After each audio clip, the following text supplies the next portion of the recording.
woman understand. Said one more time. This is a man's world.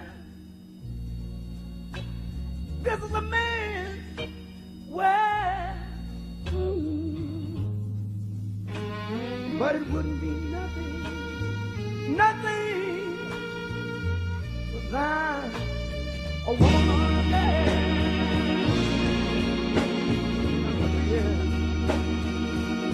See, man made the car to take us over the road. Man made the train to carry the heavy load. Man made the electric line to take us out of the dark. Man made the boat for the water, like Noah made the ark. This is a man world. But it wouldn't be nothing without a woman on the bed.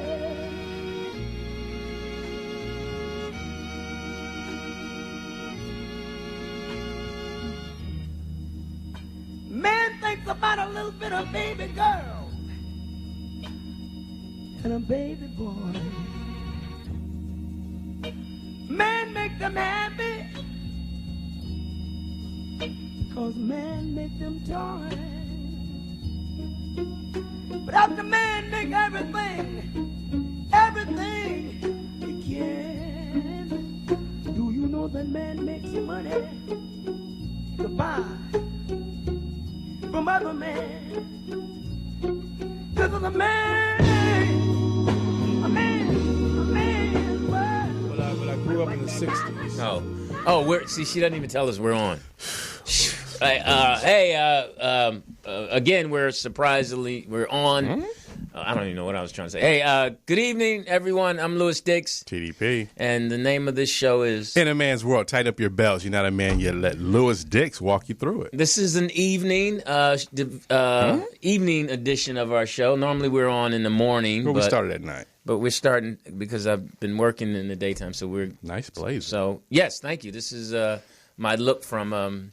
my son was telling me don't show the undershirt, but my son picked this outfit out today. It looks cute. I got on jeans and I got some Cortez, white Cortez on, and I was doing the warm-up for the talk show, The Raw Word. Please check it out on Sinclair stations. Check your local listeners. It's starring Michael Eric Dyson, Dr. Michael Eric Dyson. Professor. Yes, and Claudia Jordan from the Foxhole days. And she's horrible. I'm just kidding. Really? No, I'm just kidding. She's good, y'all. I'm just joking. I'm joking. She's really good, and the audience loves her. And Dr. Dan Ratner. Is she being funny on the show? Yeah, she's funny. She's funny. She's quick. She's good. She's good. Yeah, that's her I mean, lane. everybody on the show is going to get better. You just got to have reps. So, and John Lemon, Jeff Arnold's not here. He's working again. I don't know what show he's working on, but this is 2 weeks in a row. He has one more week, and then we're just going to get rid of him. Who is we? You pregnant? Okay, well, the producer told me. That's what she said. She said, if he's not here next week, he's gone. I don't have any, that and the manager. Oh, she's got issues with him not being here because she opens the gate and no one comes up. Yeah, she's a 3-click girl. Yeah, so she was out there earlier just playing with the gate, and she told me last week. She said, "Hey, you don't have to text POTUS, just show up to the gate and I'll open it." And I was sitting there for like 5 minutes and nobody, But when our guest came, she was opening. She was stood outside of the gate and waiting. So. This is ladies, go ahead and you should have already made your man sandwich already. Well, it's Women's History Month. And yesterday was Women's International Day or something like that. So shout out to all you women pumping each other up. Hopefully you've learned to cook on top of the stove and get out of that microwave and take care of your man. Yeah. You'll be a better woman for it. I'm just telling you. Just cook, he'll come home. Otherwise, he's going to go to his little, side piece. Is that what it's called? You tell me. I'm hearing that word a lot. Side piece. Women are even saying, it's coming natural out of their mouths. But that's that. We're going to introduce our special guest because it's an honor. He's from Detroit. I know that much. He's from our era, so he knows what. You know what? Doesn't matter. He's from a good era. Okay. That's a woman who thinks she's international talking back there. She got her Adidas sweatsuit on, thinking she run DMC. Wow. The only ones who rocked Adidas? I don't know. So without further ado. Yes. Go ahead. Introduce our guest. Art Sims, Detroit's finest, Michigan State graduate. Thank you. A father of a son. And that was the graduate. He actually went to class. He didn't do it online. Yeah. There's nothing wrong with doing it online, but go ahead. Well, he's a designer. He's a Los Angeles-based advertising and marketing agency responsible for cutting edge and campaigns for films like Red Tails. You're reading better than Trump, but go ahead. Keep pushing it. That hurt his feelings. That's the first time. That's the first. I just knew you had to go there. I just. Anytime anybody, okay, who are you waiting like, okay, come on down. And I struggle. I struggle with 3-syllable words. So, I struggle.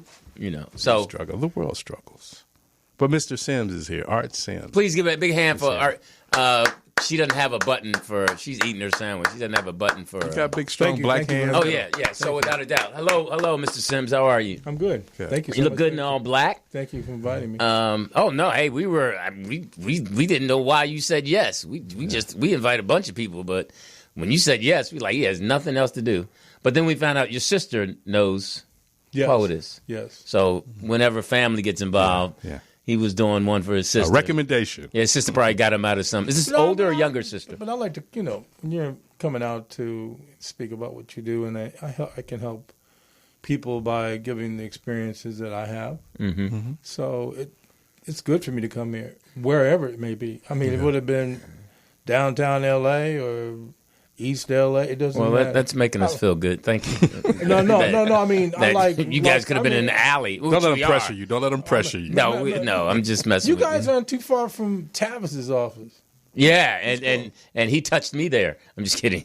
Is that wrong? Hashtag me too. I like another violation. I'm sorry. Oh yeah, sorry. No, I was, and I did it early, like 10 minutes in. See, so I didn't give you time to click on. So hopefully you didn't hear that. It's a gentleman who watches the show and listens to the show, and he monitors me and my softness. Yeah. Where I say things that I shouldn't be saying, like a man touching me. He checks me in a manly way. So shout out to him, and hopefully he'll call in and make fun of me. But now, Mr. Sims is a man, as you can see. He's a father and husband. You still married? Yeah. Oh, how long you been married? 16 years. Oh, good for you. Good for you. That's a grind. That's a hustle. And only one child? One child, yes. Son, and your son is how old? Art's 21. 21. So you popped him out before you got married? Yes. So you made her earn it? Yes. That's always good. That's always... Yeah, you gonna like this art, honey.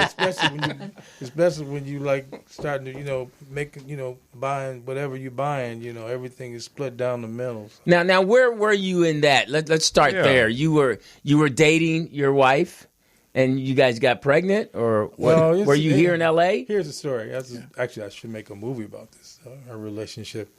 We met in Rio. De Janeiro. Rio de Janeiro, Brazil. Wow. That has pregnancy written all over it. I know, man. I went to Rio with some friends having some events, and I went there and I met her, and man, we met one night, and then that was it. It was on, and then I just basically fell in love immediately, and I just got in an apartment in Rio. So I was starting to go back and forth to Rio, LA, man, for for 2 or 3 years. Now, how much was an apartment in Rio at the time? Back in early 90s, it was running around maybe about 700 something. It was a small studio. Right? 700 a month? Well, that's a lot. So you had an apartment there and here in the States? Yes. Okay, so she must have. Wow. So was it physical first or mental? What was it? It was visual. It was physical, and it was also she didn't speak much English. I mean, I learned how to speak a little bit of Portuguese, and I had some friends there. So it was difficult because she didn't speak much English, but she learned some English, And but it was physical, and it became more physical to the point where I said, "Wow, I'm gonna need to hit that. Are we going to get married? Because that's what's getting ready to go down." Mm-hmm. And so then I had to. It was a big process, man. We had to go through immigration. I had to go do interviews in Brazil, Wow. and then I had to do another interview here in Los Angeles. To get her to come to America? Yes. Now, who was in Green card. Clinton was in office at that time, right? Yes. Okay. Wow. So you had to go through that. Oh yeah, it was a long process, man. Was it expensive? Yeah. Well, it was expensive for me. I went to Brazil like 63 times. I flew there back and forth. But I mean, Wow. but paying for us to get married, that wasn't that expensive, but it was just time consuming because the government of America wasn't really into letting Brazilians come to America. They just weren't. That wasn't part of the relationship. Mm-hmm. So you had to make it worth their while, and that make it worth their while was by me paying the fees to interview her and to possibly make her, Now, was she? What was her status? Middle class, lower middle class? Where was she economically? Did she have shoes? Yeah, she had shoes. She's rich. She had shoes. Ah, Yeah, it's so funny, man. When you go, no, she was middle class. She was a designer as well. Okay. But what happened is when I was there, but there were people, man, that were very poor in Brazil. Man, it really touched me. How. So you and her connected artistically, because Yes. were you a designer at the time? Yes. So you did you see any of her work? Yes, it was beautiful. She was very more of a graphic designer. With Did you know that she was into designing when you first met her? when we first met, yes, I did. Okay, so that was that part of the attraction? That was part of it too. Yes. Okay, so here's someone that's doing what I do, and really she got a big old ass. Yeah, blows. What was? Oh, she had a body. Yes. Oh, Brazil, boy. Yo, yeah. Brazil. Everybody walks around. The man went to 2 interviews for this thing. with Please let me have it, bikinis. please. It's like the way they dress in Brazil is just unbelievable. Well, okay. They were So doing- you finally got her over here after going back 63 times. When she got here, is that when you guys got pregnant? Yes. Okay. So how long was she here? Did you when she first got here, you guys got married? When she first got here, we dated for a few more years. She got pregnant, and then when she got pregnant, then we decided to get married. Wait a minute. So she had her green card doing all of this? Oh, that's what you had to fight for? She got her green card to come here and for us to get basically a fiance visa, basically. Oh, wow. And then, then we had the next step was for us to get married. So you guys were engaged for like 2 years? Yes. What did you see any change in her? Did you know that? Did she feel the same way, or did she, Did she miss home? Did she not stray, Yes. but did she? She didn't have any family here.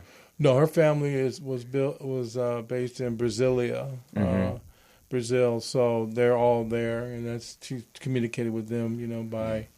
Did she ever phone. threaten that I got to go home? I've got to get out of here. I can't take it. No, She got homesick, though. She came down America and loved it. I mean, she just really fell. in Did love. you think that, like some guys would think, a Brazilian girl comes over here, gets with an American guy, and then decides that she wants to do something else with someone now that she's here? You didn't experience any of that? No, I didn't. I mean, we just became closer, and I think that just my experiences as a Brazilian woman, the way she was, I guess maybe the way her parents brought her up. Family orientated. Yeah, she was not, here to get. She wasn't here in L.A. to find somebody and then get paid, make some finances and then move on to somebody else. That wasn't the scenario. So you had a good woman. You found a good woman. Yes, I did. Okay, good, Yeah. good. And you were a good man. Did you? Now that's interesting. At the time you met her and brought her over, did you feel that you were a good man? Absolutely. So you knew you had made certain choices to say I'm a good man. Yes, I did. I mean, I was. Let me just cut to the chase. I was married prior to getting married the second time with her, and that relationship didn't work as well as I wanted it to. So I just knew that this time that I wanted to, stay, quite focused and not get caught up in the Hollywood scenario. I mean, when L.A.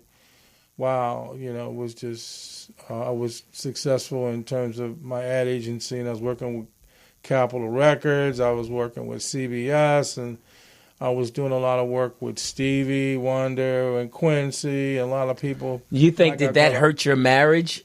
That first one, absolutely. Because you were just so... Was she American? Was she American? Yeah, the first one, yeah. Was she black? Yes. Okay.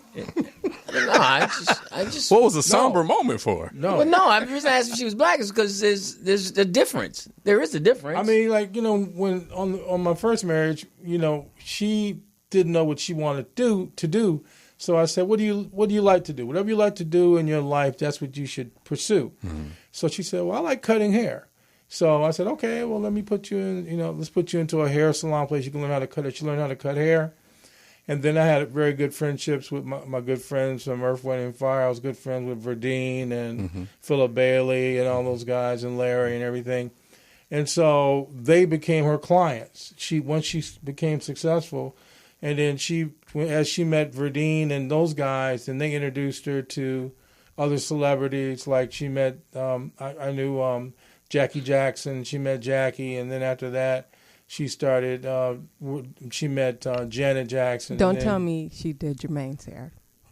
I don't think she did Jermaine. I mean, I don't know. No one does Jermaine's hair. I don't think she did Jermaine hair. Yeah, Jermaine. She did Vernon's hair. His hair, she that was a lot of work. And then his hair was luxurious. Yeah, and she did. And then after she did, worked with Jackie. Then she met Janet, and she got connected with Janet. And that's how she became very successful. Okay. She worked at a place called Umberto. Did she forget that you were the one that put her on, so to speak? On the right path. I think so, man, because what happened is, and all of a sudden when she became successful at Umberto's and worked with a lot of celebrities, coming home late sometimes, coming home late, Mm-hmm. and me, I shouldn't have got, I take a blame of some of it, but I started to get a little bit of like, what's going on? Why are you so late all the time? Why are you... Well, I'm designing hair for celebrities, and I'm busy, and you're going to just wait, and I just got impatient, and then we had a not a fight, but we had an argument about it, and then she was like, I'm one out of this relationship. Did your gut tell you? People are supposed to trust their gut. Mm-hmm. Did you feel that she was stepping outside of the marriage? I did. I didn't know for sure, but I kind of felt that something, because her boss at Umberto was spending a lot of time with her, and I just got a feeling. Umberto? Yeah. Umberto, bitch. But she every now and then she just tries to. She's losing it. She tries to defend women, so don't worry about it. She doesn't have a case. Menopause. Yeah, he's an Italian guy that owned the company. Oh, okay. So you kind of felt that. Yes. And then you knew it was time to go. Yeah, and then another thing was like she got pregnant, and then by you? By me. Oh, this was your son. This was your no. My son came from my Brazilian wife, but my first wife, she got pregnant, and she didn't accept it, and then that way I just said this marriage is no good. So she had an abortion. She had an abortion, yeah. Wow, with your blessing, or no? Did you know she was going to do that? She told me she didn't want to have the baby. I said, why? And she said, I don't know. I don't feel like I don't feel this baby, that we should have a baby or something. Mm-hmm. And that's when I felt this relationship was going south. I can understand that. Wow. So here you are, present day. Now you're not present day, but your fiance is over here. You guys decide to get married, and then you have a son. That's correct. So that must have been beautiful when you had your son. Oh, yeah, that was beautiful. Did you know it was a boy when she was pregnant? Yes. Before they told you? I did, and when we were doing when the doctor was telling us was it a boy or a girl, it was a boy, and I was happy it was a boy. Me too. I was glad. My first one was a boy. I knew. I just knew. And I just, right from there, I knew that there was going to be... we were going to, because I thought about sports and everything at that time. So yeah, because your son was an athlete. You said he played basketball. Yeah, well, when I grew up, I had him playing basketball early. Over at the YMCA, and he started, winning awards and things like that. So I kind of caught on board with him on the basketball side. Cool. So first question is, where did you get your passion for designing? Where did that come from? That comes from Detroit. My mother was a teacher in Detroit, and she was like really excellent teacher. She taught. So all your letters were facing the right way. Yes. It's important. So were you into comic books? No, ma'am. I was doing good in art classes in elementary school, and then some of the teachers were talking to my mother and said, your son is very talented artistically. I was able to draw things, and see things and draw them. And so my mother said, well, Art, you should maybe consider a career in design and in creative. And my dad was a doctor. And I told her, she said, I don't, I'm not, it's up to you, but your dad told me, my dad passed away when I was young. Oh, how old were you? I was like, I didn't even know my dad very well. I think I was around like 5 years old. And did that, was there a point, okay, he passes away when you were 5. Was it illness or what? Yeah, my dad, he fought in World War II. Mm-hmm. He was a doctor there. And he was one of the more popular doctors in the Detroit, Michigan area at the time. But he did have some heart issues. And I guess after he went to World War II, he came back to Detroit. And then, he had a heart attack in our house one time. I didn't know about it, but he passed away in our home. So at 5 years old, when did you realize that your dad, you realized your dad had passed, but when did it dawn on you that this is real and this is... Right. Like, when did you say, okay, my father's died, he's no longer here?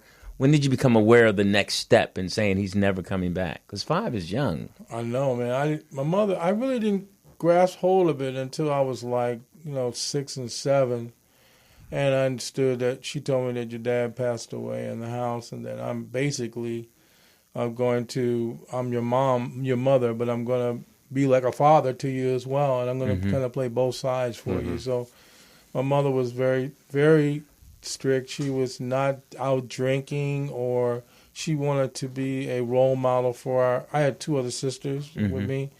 So she was a role model for me, and she never did anything. There were other people wanted to talk to my mother, but she was just very, very, very, she didn't want to do that. She wanted to be a role model for us. Now, you hear a lot of young, especially which now. Which is difficult, man, which is hard to find.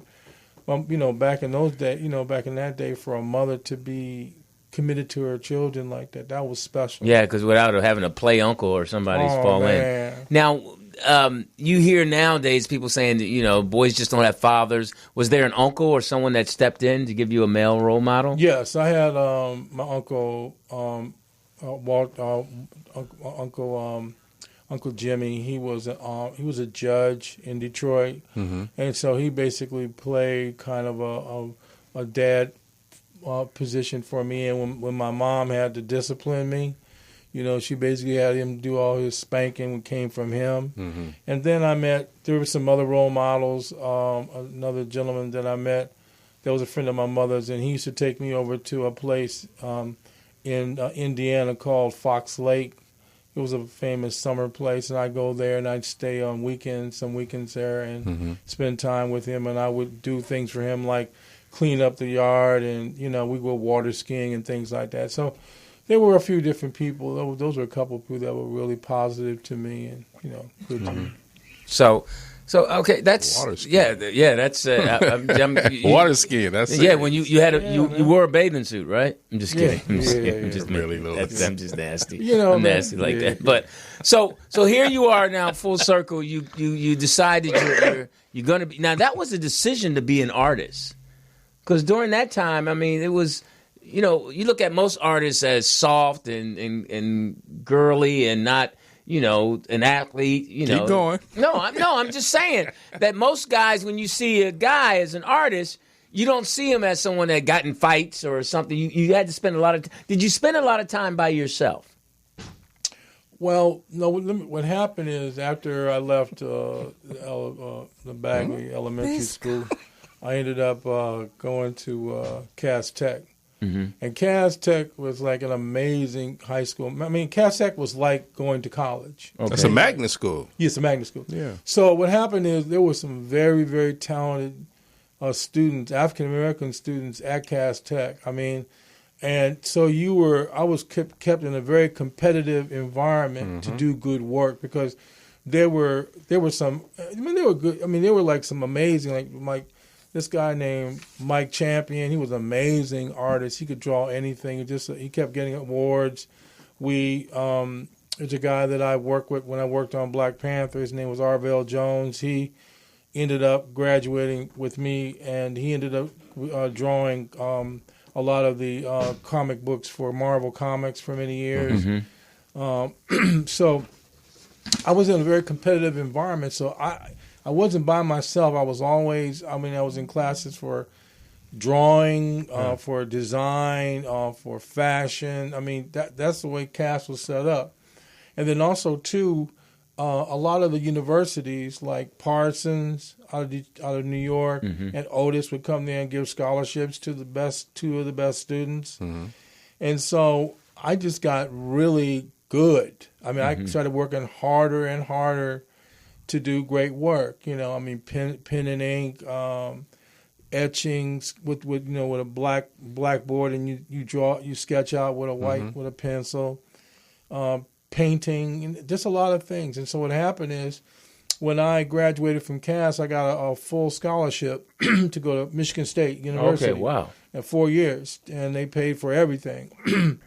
And so I was in fine art. So I was painting a lot when I was at Michigan State at East Lansing. I did a lot of painting, and it was beautiful, man. I got over there and I got classes where I had independent studies, so all I had to do was just paint and just spend my leisure and get grades. And so, Art, as a painter, did you eventually get into like graphic art and stuff like that? Now that everything is done so digitally on computer.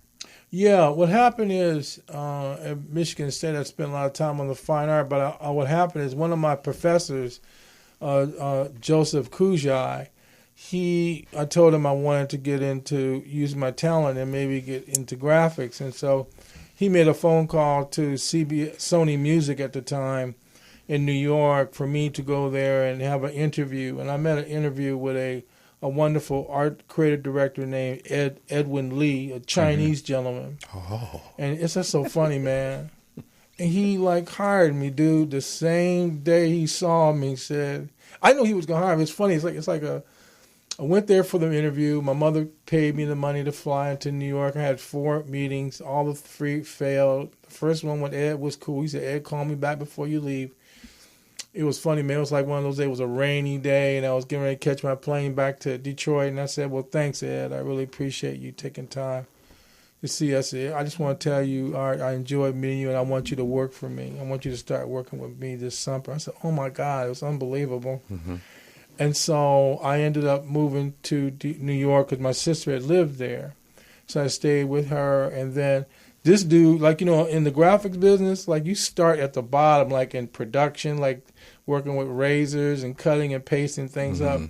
He walked me directly into becoming an art director. He taught me how to design. Right. And I was working on campaigns for the Sound of Philadelphia, the Manhattans, Teddy Pendergrass. So you did a lot of album covers? Yeah, I did a lot of album covers.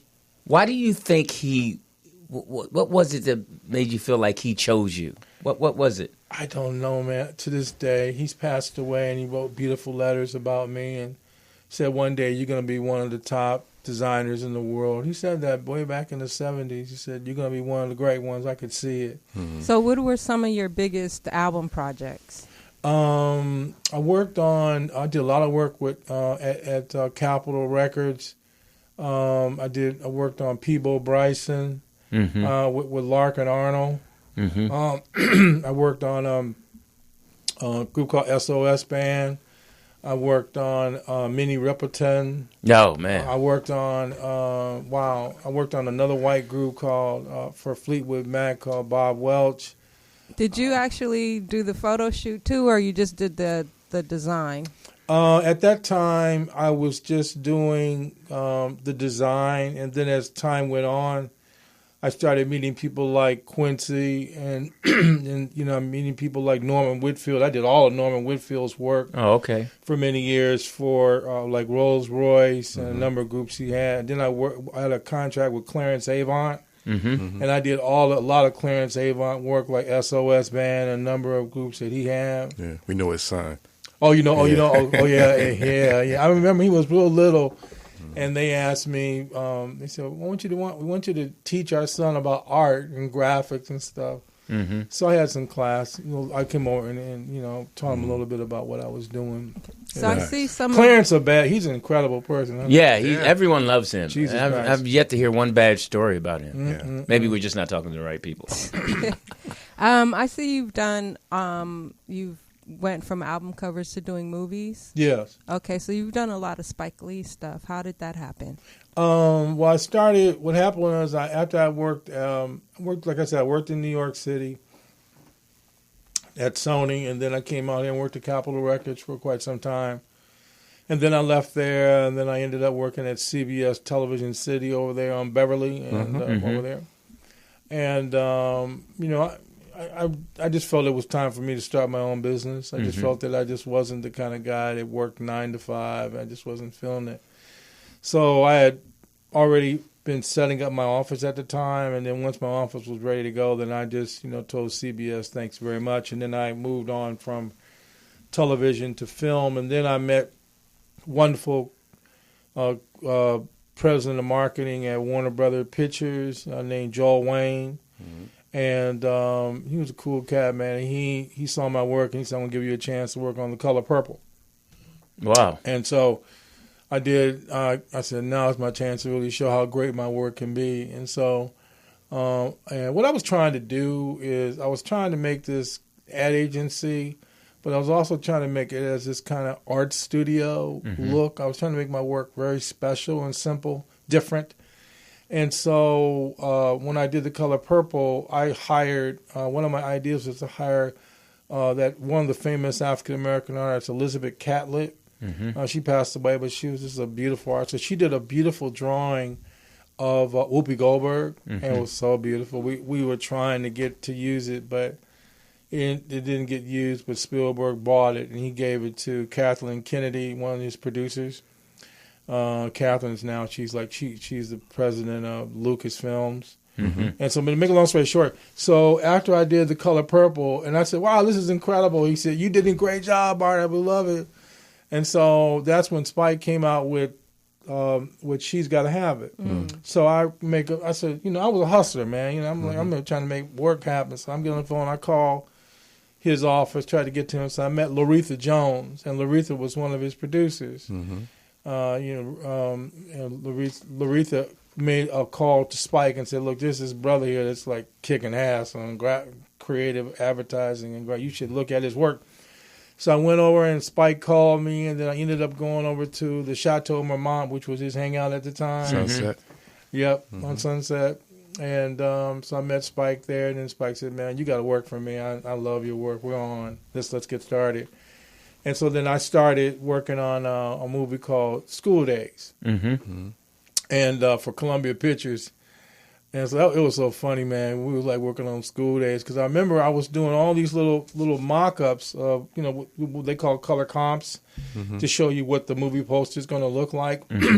So I did one idea that one of the creative directors at Columbia did with Spike with bugging eyes, like big bug eyes and smile. And I said, I can do this. I did this, and I said, well, I don't think Spike's going to like this. I'm going to tell you right now. So the creative director said, I don't care what Spike likes. I'm going to make him use it, and that's it. So, you're not telling me what to tell Spike. I said, I'm just telling you up front. I know Spike a little bit, and I can tell you he's not going to like his bugging face. Next thing I know, I showed it to Spike. I swear to you, man, the next day that woman was packing her bag at Columbia Pictures. She got fired. Wow. Spike had her fired. Yeah. So he had that kind of power. He had that kind of power when he was that young, man. He was like really. He told, I think the president was Putnam at the time, and he told Putnam, he said, that woman's got to go. She wants me to do this, but you need to fire her. He said, okay, yes, Mr. Lee. And let her go. I said, dang. I said, how the hell is this white girl get fired like this? Shit. Wow. So, I mean, a lot of people think Spike started when he was successful, but that's not true. Spike was like reaping hell from day one. I mean, he was, we would go to meetings and Spike would sit there and he'd say, okay, when we do this movie, we're going to show this campaign is going to be in this British magazine. We're going to do some campaigns that'll go to the schools about school days, and then we also we want to have public relations in these magazines. And we're sitting in this big office with about maybe 20 executives sitting there, and they're all like taking notes. And then one of the executives said, "Well, Spike's already answered our questions, so there's nothing for us to even be here." Wow. Because Spike was like, was very talented in terms of knowing how to market films. Mm-hmm. Yeah. I think that was special about Spike. You don't see that anymore with producers. Mm-hmm. Most film producers nowadays are so busy trying to get their movies made. So when it gets to the marketing side, they're so tired. Right. The studio's like saying, "Look, we done gave you like 20 favors already. Now you want to tell us how to market the movie." Do you feel it's a different way to market to? I'm sure there is, towards African Americans and the other population. Absolutely, I think. What is some of the differences? Well, I think some of the differences is that we as people of color, we have certain things that we like and certain ethnic, how do I say it, kind of ethnic images that we associate with. Right. Like when I grew up, or we all grow up, like during Christmas, we always put like things on the mantle over the fireplace. You have your cards or whatever you want to do. There's stockings. Stockings, things like that. And I think that there's certain things that we as African Americans care about that are different from white people or whoever, Hispanic, whoever. And so I thought that's why we're different. Like I thought, to me, on Black Panther, I thought Disney did a poor job of marketing that film. They did. I mean, they got us out to come see the film, but that movie was, to us as people of color, it was really important that we went to see that movie. And we took it up as a personal issue to see that film. I mean, did you work on that? Yeah, I did. Oh, okay. So I actually brought some samples of it right here. Of the stuff you worked on for the Black Panther? Yeah. Now that's just amazing where that's gone from. I mean, did you feel that it was going to go where it is now? Yeah, almost $1 billion. Yeah, it's going to be $1 billion by the end of this weekend worldwide. Did you feel that when you were working on it? Absolutely. When I read the script, Disney, Disney. I had to read the script online I had like 6 hours to read it. And I couldn't copy. Well, I did. They didn't know it, but I took my iPhone. I copied every page, so I could reread it again because it was that. But when I read that script, I said to myself, "This is a Black Star Wars." And then I saw some little paintings that they did of what the sets were going to look like. I said, "This is going to be a Black Star Wars. It's a wonderful story." So I knew it was going to be a big film. I knew when I read it. And then it didn't surprise me that when people came out to see it, it was very futuristic, a lot of CGI. What is CGI? CGI is like when special effects. Okay. In the movie when you're making you're adding in some things they can't shoot on set. You got the green screen, so the CGI comes in and makes this futuristic city called Wakanda. So what you saw in that film, a lot of that was CGI Wakanda to make it look like a futuristic city. Now, my understanding, this is what I remember being told, that everything starts on paper. Like someone has to draw it out. Like for you guys, art, even the stuff that they do in Greece, you guys have to put it on paper first, draw something so they can see it. Is that correct? That's correct. When I was working on Black Panther, on all films, I read the script, and then I come up with like little sketches, and I put those sketches inside the script, and then I take those big sketches, and I have my illustrators and my staff, and then we draw them and make them look really beautiful as pencil drawings, and then we show those pencil drawings to the studio, Disney at the time. And they look at the sketches and they say, oh, these are really, really nice. I like this one. I like that one. We got to show them to Marvel. They showed them to Marvel. And then they got back to me and said, look, these are the ideas that we want you to do. Color comps. Color comprehensive layouts is when you take the sketches and you do a photo shoot. Mm-hmm. And they photographed they photographed the Black Panther, with the helmet on and without the helmet on. And then we had the other talent. And then they shot based on my sketches. And then from my sketches, I got the shots. And then I went through all the shots and I started looking at thousands of pictures. Mm-hmm. And then I have to go through it and pick the ones I think are the best. Wow, what an incredible life, and you're not even halfway done yet. I mean, I'm sure there's much more. What do you want to do in the future? What's next for you? I want to direct. Mm-hmm. I have some scripts that I wrote. One of them is called Meet Me in Compton, mm-hmm. which is a story about a kid who there's a talent show that happens. It's based on a true story about a talent show that my sister did, called the Real Deal Showcase, and they did an event in Compton. It was sponsored by a beer company, and they thought it was a cool idea, and it turns out it didn't work out as good as they wanted it to. So I wanted to make a film about that particular event called Meet Me in Compton. Then I wrote another film about my trips to Brazil, meeting my mm-hmm. fiance, called 17 Days in Rio. Oh. So it's a great title. Yeah. And so I plan on I want to direct that film. And then I wrote another film because I had loved soccer so much. Mm-hmm. And I wrote a film called The Goal. So I got 3 films, mm-hmm. that I'd like to. I want to direct. I mean, I like doing graphic design. And I love the marketing of films and things like that. But I think now I want to take my images and I want to do a really great movie, man, called, I know Stevie really well, Wonder. And I'm going to talk to him about doing a movie called Stevie Can See. It's a story about a doctor that gives Stevie his sight for a very limited amount of time to see does he like seeing. Wow. And in the script, it's going to happen. He's going to he's not going to stay. He's going to go back to being blind because he's going to see things of what he likes, and he's going to change because things in this world, the way he envisioned them being blind and seeing, are 2 different stories. So it's going to be an interesting script. I want to direct that. So he's going to realize his wives were...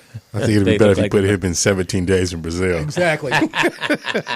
Wow, Art. I mean, what an incredible story, all the way from Detroit to Brazil to L.A., to having a wonderful son and wife and being married 16 years and living your dream. Do you feel you've lived your dream? Or you're living it? I'm like this. I didn't tell you about the other movies that I've done. The artwork I did, Malcolm X. Oh, okay. I did Clockers, for Spike, Girl 6, Mo Better Blues. Enjoyed that, yeah. Do the Right Thing. Mm-hmm. Oh, they're all here. Here, this is for you. Oh, okay, cool. Jungle Fever. I worked with the Hughes brothers. I did Minister Society. Mm-hmm. I did He Got Game with Denzel. I did Love and Basketball. Oh wow, Reggie and his wife. Yeah, that was a great. So I know you love them all, but which one did you enjoy the most? Which one was the most challenging? Jim Brown. Jim Brown was funny, man, because I remember when I hired a brother, Kwaku Austin, to shoot him. Mm-hmm. And so we were shooting him with his son, and so I remember Kwaku said something on the set. We were over in Venice, and Jim said, hey man, he said, I work with a lot of gang members because I'm trying to help, Hispanics and African Americans. American program. I can. Yeah. So Kwaku didn't believe. He said, yeah, whatever. He said, no man, if you don't believe it, I'll get him on the phone. I'll bring the Bloods and Crips over here right now. Do you want to meet him? So the brother got a little nervous. But, Jim meant that shit. Yeah. Mm-hmm. If he got on the phone, he would call Crips and Bloods over there in 2 minutes. Mm-hmm. So that was fun. I like working with Jim. He's a great person. In terms of the one that I like the most, I think my my most controversial one that I enjoyed doing the most was called Bamboozle. Mm-hmm. Yeah, everybody loved that with Damon Wayans. Because Bamboozle was, we had a little pickaninny with a watermelon and cotton, and I remember when I did that, there was a lot of controversy about it. Yeah, and a lot of people thought that New Line Cinema was, putting down people of color. It was you. Why were you making images of of a pickaninny and cotton and watermelon? And I said, look, I did interviews and I talked. There was one brother that was from the Nation of Islam. I can't remember his name. He's been in the media for a while. So I told him, I said, look, I did this. I'm African American. I'm very aware of what I did, and me and Spike did this on purpose because we want people to know that there were products that were made in America that were black people were used to sell American products, and they were very racial. Sambo. Uncle Ben's rice, Aunt Jemima pancakes, all those things. Those are products that were sold using black people. And so I said that's why we did it. It's so funny, man. When we were in a meeting with Spike, and we were in a meeting in Spike, we were going to show the idea for the comp. And Spike was kind of nervous, and the meeting was shaking, and we all kind of, we hope Spike stays cool. So when the white executive from marketing came out and he said, hey, Spike, so you made another film, you made another controversial film more, just so you can get people all excited. So Spike knocked the water over, and it spilt on all the stuff, and Spike said, that really happened. He said, black people were used to sell white products. You don't believe that? He was like yelling to the point where the president of marketing at the New Line said he was so upset. He was like upset. He was upset to the point when he told New Line, basically, fuck this movie, man. We should just put this movie under the shelf, just release it, and let's get it done. And he was pissed. The white boy was pissed. Oh, the white boy. Yeah, he was pissed. Because Spike told him what was happening. He thought it was a joke. He thought this movie was not true. Right. It's amazing all that went. But that was one of my favorites. Now, but I think in terms of great images, I thought Do the Right Thing was like one of the. Yeah, I think that was a beautiful. Everyone film. recognizes that. I like the New Jack City one. Oh no, New Jack was dope too. Yeah, man. I remember when I was doing that for Warner Brothers, and I had Wesley. Wesley didn't want to have sunglasses on, and so I said, "Look, man, we got to make you, because Warner Brothers didn't want him to be the star. So we never make we don't make the bad guy the star." I said, "But this movie, you got to." Because this movie's about one of the top drug dealers in the world. He's a bad motherfucker, so you got to make him the big guy. But so I think we need to put the glasses on him. And I talked with Wesley into going with it, and then we had him smoking some crack actually. And so, but I love New Jack City. Mario liked it too. Everybody seemed to like it. Yeah, everyone did. I mean, it's a cult favorite. Hey, listen, we've been spending time with Mr. Art SIMS, and who's dynamic out of Detroit, and worked on all the top films and Black Panther, and he's what would you consider your title? You want to show? Yeah, sure. We can show these. So we gotta wrap. Okay, but take a break. Are we gonna show these now and then break or come back? Show them? Yeah, we'll show them online. Okay, we'll show them online. I mean, can you? I can send you the files. Okay, yeah. Would that be good? Yeah, that'd be good. Okay. Yeah, people want to see. Yeah, but not in like that. Not like this, but this is nice. I like the case. Thank you. But, so, Art, where could people follow your work and learn more about what you do? They can come to 1124design.com, my website, and or you can go to a lot about me at LinkedIn. A lot about me there. There's information on me over on Facebook, Art SIMS at Facebook. I'm on Twitter. What?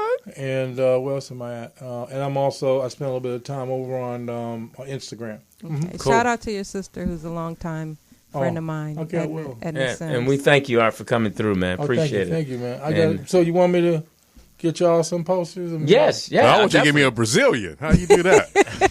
The Brazilian, we got to get. I want to go to that class. I'll take the poster though. Thank you. I'll take the poster. You can give him the Brazilian. I'll take the poster. It's like $700 round trip. I'd like one too. And please sign it. So thank you so much, Art. Thank you. My name is Lewis Dix, TDP, and we're here with the one and only Art SIMS. And you're listening. What's the name of the show? In a Man's World. Tighten up your belts. All right, and you guys can go to the website and see all the photos and everything. We'll be right back. Okay, thank you.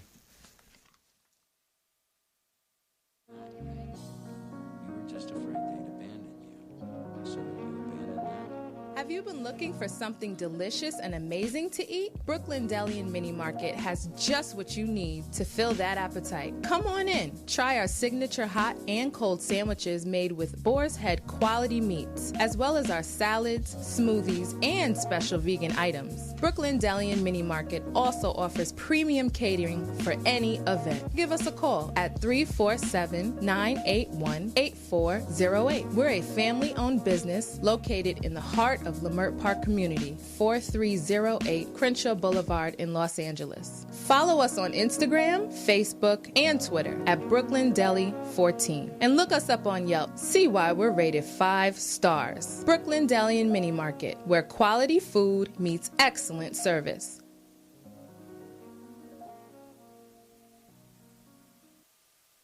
You were just afraid they'd abandon you.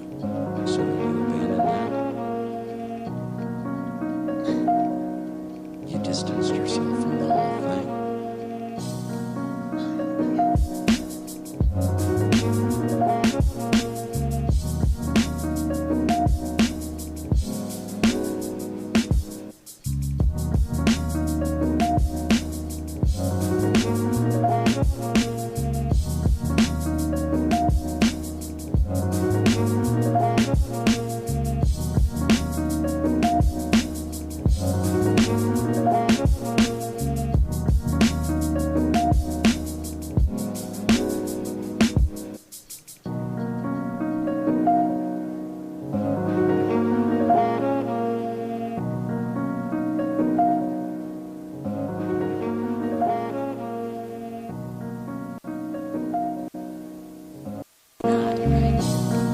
Just afraid they'd abandon you.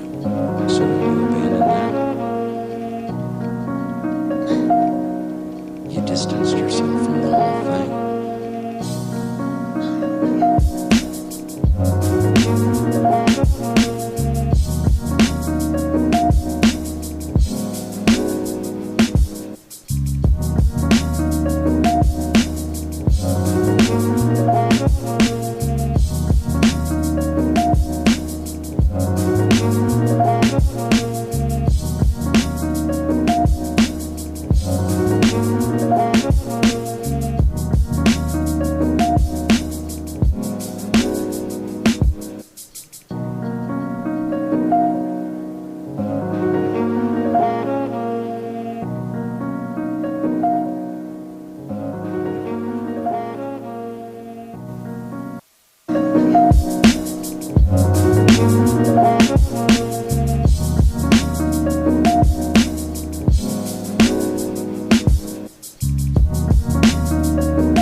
Did you get one of these signed from Art? It says, "Oh, we're back."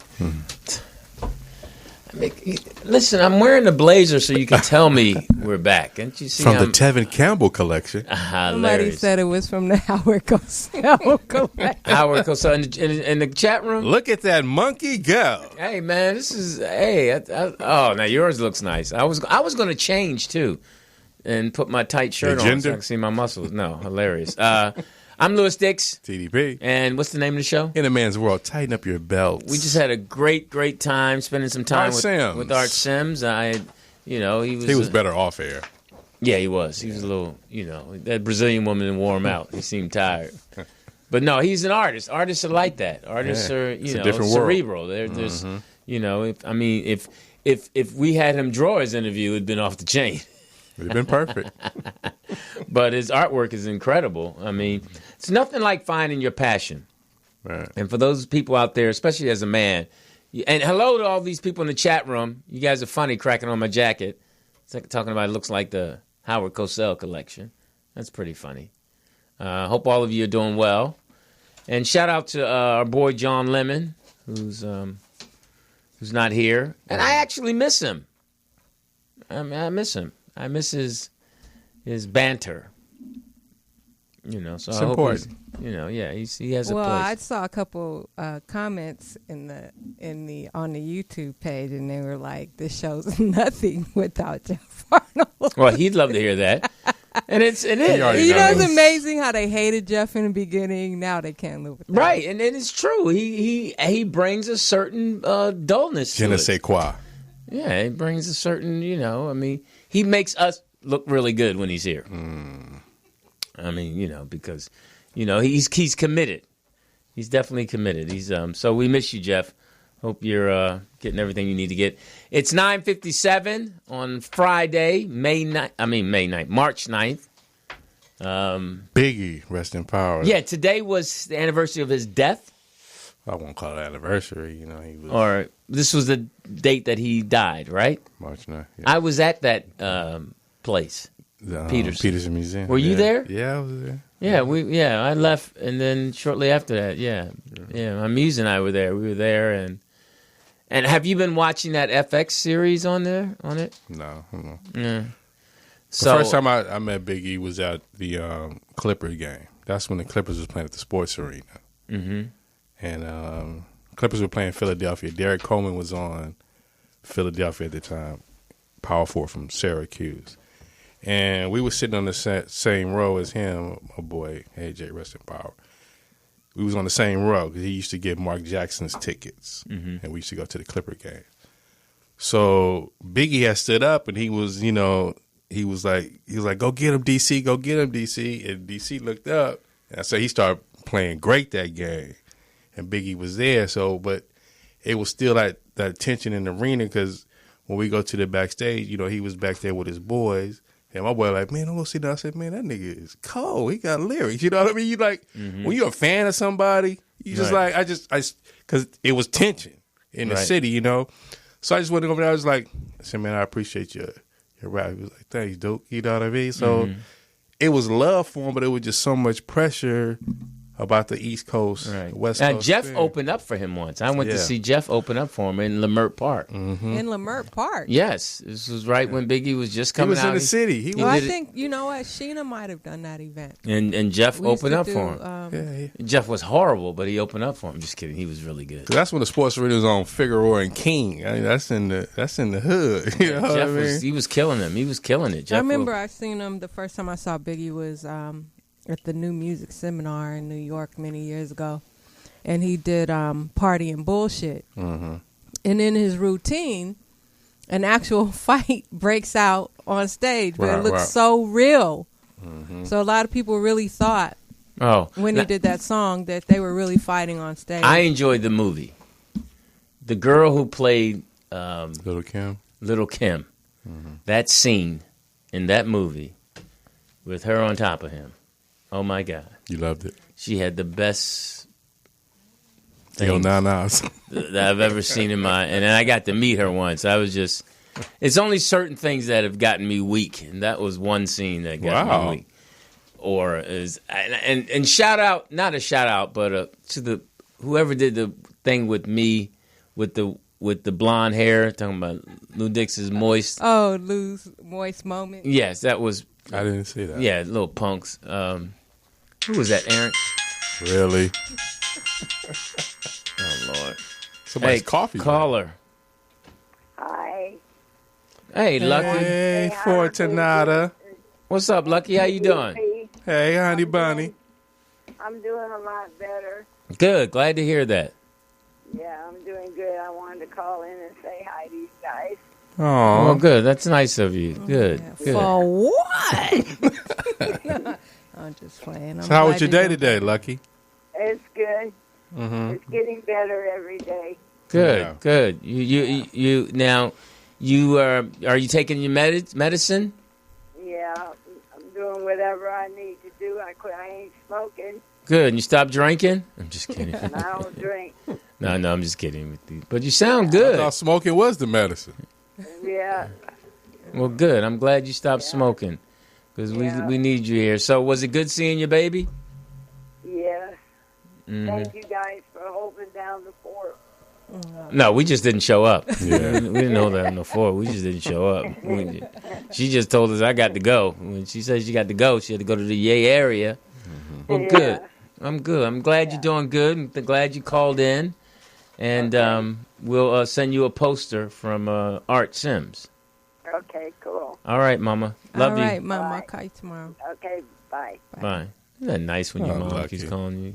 It's Yeah, just I'm love. so glad she had a major surgery about a month ago, and she's been having a real tough recovery, but she's doing better every day. Good, Yeah. good for her. Good. I mean, it's like, when so many people who wish they had their mom or dad around. Yeah. It's a blessing, and just you got to treasure those times. Yeah. And I'm glad.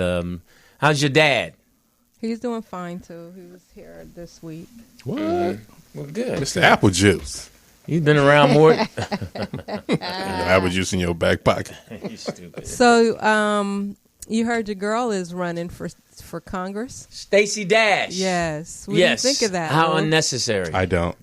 And she's running for Compton, Watts. And I heard that in the the Watts mayor. district. I heard the mayor of Compton is running against her. Yes. So if she, Asia Brown. yeah, if Asia Brown doesn't win, and I mean Compton needs to give up their black card. Man. but- Asia is from Compton. That's what. But I'm just saying, if Stacey Dash wins, then it's something wrong. Popularity over the well, hometown girl. she's already getting money, campaign, people are writing her checks to run. Well, we know people gonna write her checks because they want that ignorance up there. But I think when it's all said and done, the true talent will come out and the lady will handle her business. I mean, she's just come on, she's clueless. That was good. That was good. And rest in power. Remember the young lady Corinne Gaines who was shot by the SWAT team, and she had the little son who got shot as well. Right. Well, she shot. Yeah, she died too. Yeah, right. They murdered her. Yes. Uh-huh. And they just got a settlement of $37 million. Wow. And it goes to the son, I Wrongful guess. death. Well, the son gets a chunk. She had a daughter that was there too, and I think the daughter gets like about $4 million. The mother and father of hers get they split like $300,000. I think they get $300,000 each. Oh, okay. For taking care of the kids. Right, And the kids right. get the money and. Good for her. I mean, not good for her. I'm glad I'm sad. But that was she's one of gone. the things she said. That she said, "Y'all gonna be taking care of." That's when they stopped her in the car. Mm-hmm. She was telling her son, they don't record everything. She was 23 at the time. You know what I mean? And she was Right. she telling them, "Y'all gonna take care of my kids for the rest of their life." So she was really on a mission. But to gun her down and violate her civil rights was worth $37 million. Hey, I pledge allegiance to the flag of the United States of America. And to the republic, you which Democrats. stands one nation under God. So, America's real. I mean, America's real. I mean, that's what we try to convince to these young people, especially young men, and especially young men of color, is to have control. You can't just you just have to have control of who you are and self-discipline. And you have to love and respect your parents, and and it's not easy doing the right thing. It is not easy. It is a challenge to do the right thing so you can survive and help raise your children and I don't think it's about putting the onus on them to think about their survival. You got a lot of young men who I'm gonna go to school, I'm gonna go home, I'm gonna chill with my girl. But if I gotta walk to the store, these are the times where that's part of owning and protecting yourself is knowing when to recognize danger. No, the danger is I'm leaving where I'm trying to be safe, right? To go out into the elements, and you have to understand. Just like we had an understanding of playing this game, of understanding and maneuvering through this sick world. Just like this is something that we've been doing for hundreds and hundreds of years as black men. From the time when we got brought over here on ships, is being able to maintain and discipline ourselves that we don't die. I'm dying anyway, Lewis. Right. But I'm just saying, so we can leave something behind that we can say, okay, in slavery, I got to be a certain way to maintain a certain things. It's going to be some of us who are going to say, hey, I'm just going to... That's not the mindset. So either I'm going to kill my slave master or I'm just going to deal with what's going on. They're killing us every day here. Right. But some of us have to understand that, hey, listen, I got to do the best I can to make sure that my son... that I leave him with what he needs to survive. Now, you're right. Maybe I won't survive. Even going home tonight, you and I, we say, all right, we're going to go down this road, do the best that we can do, avoid death, which is a challenge. And death can come at us in so many different ways, especially as a black man. It's not even having death on the mind. It's around you. It's around the corner. But if I go this way and I got to deal with this entity, now this entity is about my death. Right. And then there's another corner I might turn, which might have some young men who are really angry and upset who might just want to take me out because of what's going on in their life. Mm-hmm. And hopefully sometimes I can keep straight, and it might be the person in my home who's going through some stuff, who might be messed up. Really? Really? I mean, okay, caller. Hello. I see Lewis got on that 1979 ESPN sports jacket. Hey, man, this is a 1994. We have breaking news with Nosy Gumble. It's hard to you say Nosy Gumble. Who is this? It's Mr. C, tell. Boy. Hey, C, what's up? What up? Like Nas said, it's hard to tell. Hey, man, how have you been? Better than I deserve. How y'all doing, man? Good, man. Now, good, I don't know if you heard. He's hard. He knows. Last week, we were calling you out because I slipped. And I'm speechless. You heard that, C? He said Ayanna can help him find a man. Unfortunately, I heard that. Listen, see, I'm trying to forget it. And see, right away, we apologize. I apologize. Who's we? You pregnant? No, I apologize, and it was. You can't help yourself. You're a fiend. You are in the probation sunken place, bro. Man. Probation sunken place. That is hilarious. How's your family? The family's well. Thanks for asking. Good, man. I'm good. I'm glad to hear that. We missed you last week. Man, don't try to switch lanes on me. Thank you, Mr. C. Don't try to switch up lanes, bro. Come on, man. Hey, man. Therapy is good for the soul, bro. Get it out, bro. I tried on my first pair of panties at. So listen. Just to sum up last week's show, right? Mm-hmm. So apparently, you got some tights. You were being seduced by some grown woman in admissions at your college with rum and teeth. Oh. Yeah. And the what's the name of the movie? Grease.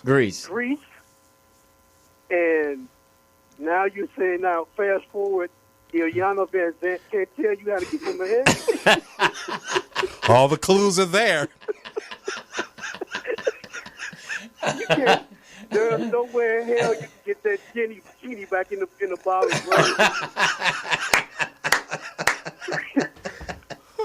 Oh God.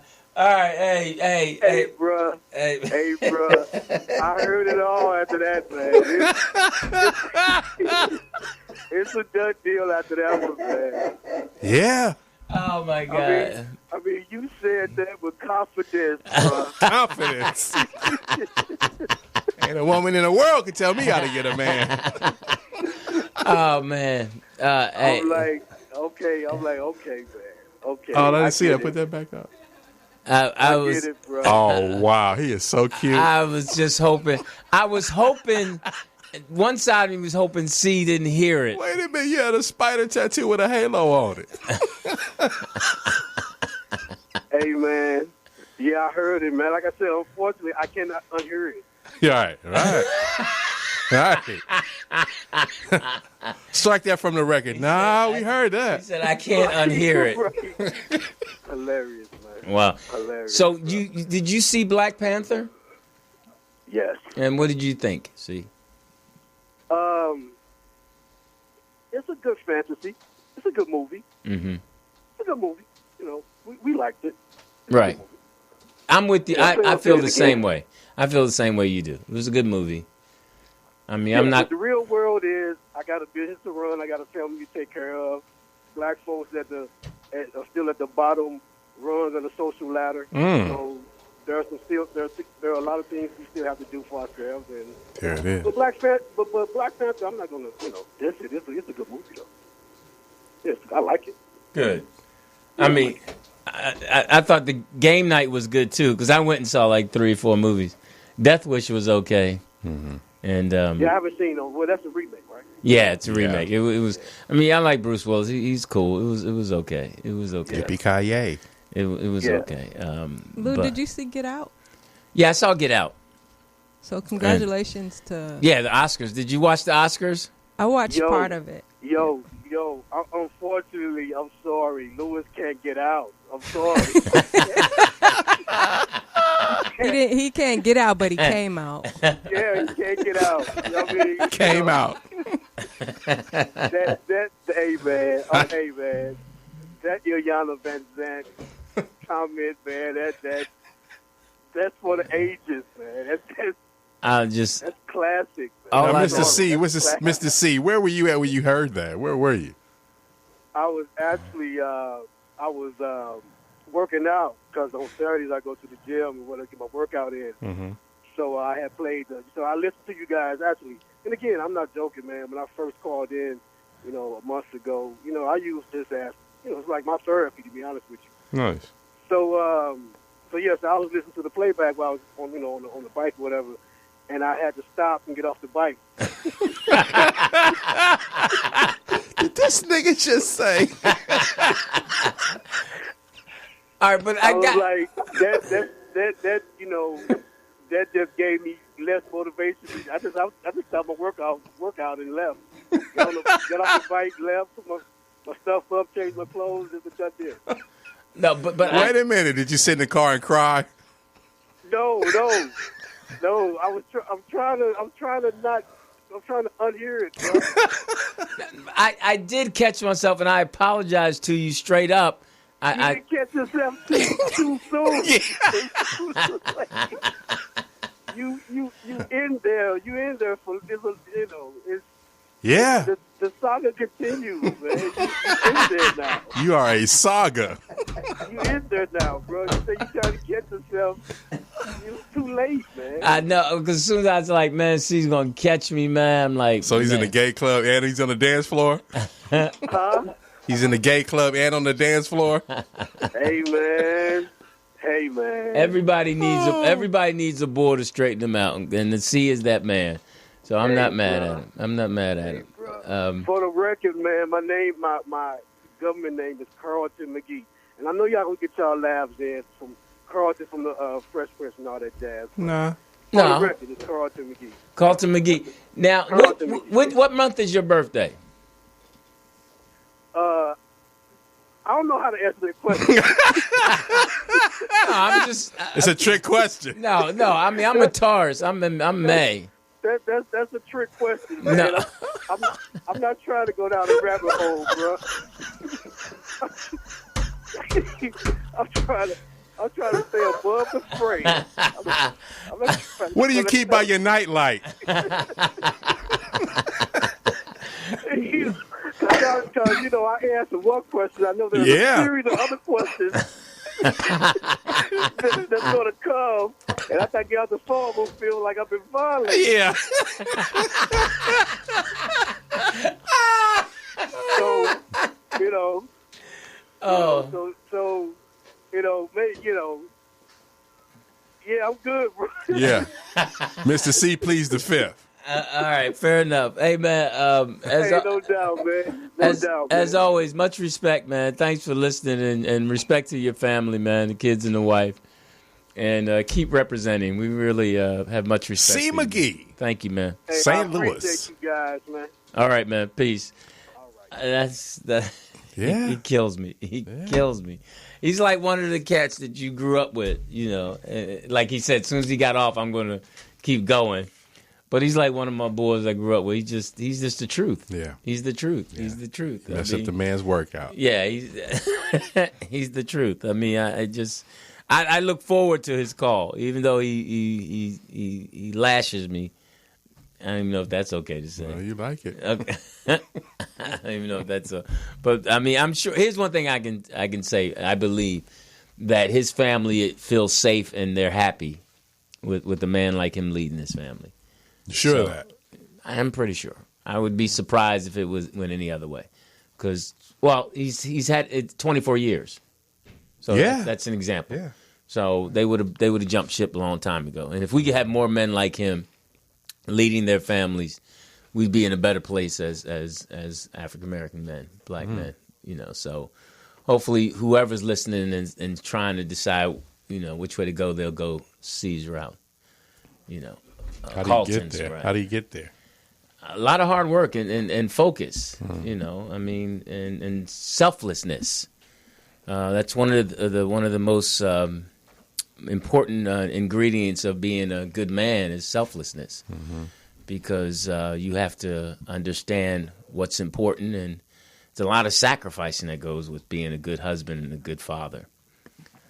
This traditional way of doing the matrimonies, is it waned? Is it fashionable? Of course. You is it a lost art?